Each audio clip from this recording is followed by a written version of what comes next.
let's talk about the definitions then, because I actually would agree with you that I think probably most of us aren't entirely clear on the differences between social democracy, democratic socialism, probably even a lot of people with like communism, fascism, capitalism. Sure.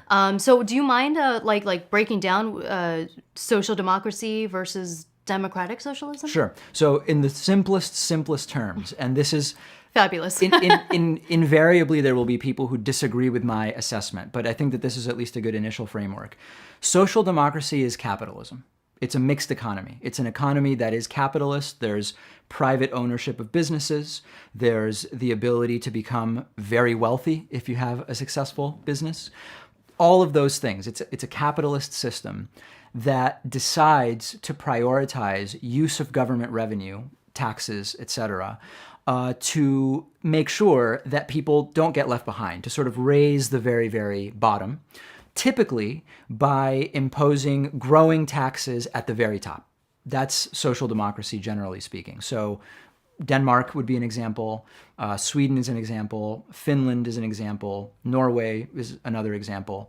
And these are capitalist countries. There's private ownership of business. There's lots of very rich people. Some of those countries, in fact, are ranked as having better business environments and business climates than the United States. But it's the prioritizing of the money that the government takes in for particular purposes. Often it's healthcare, regardless of ability to pay. Sometimes it's maternity and paternity leave, whatever.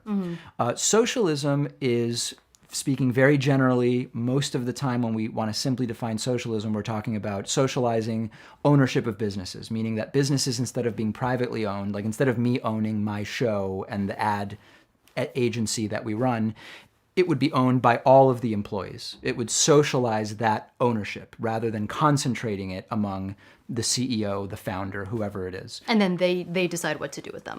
That's right, exactly. Everybody together would sort of have shared responsibility over that business.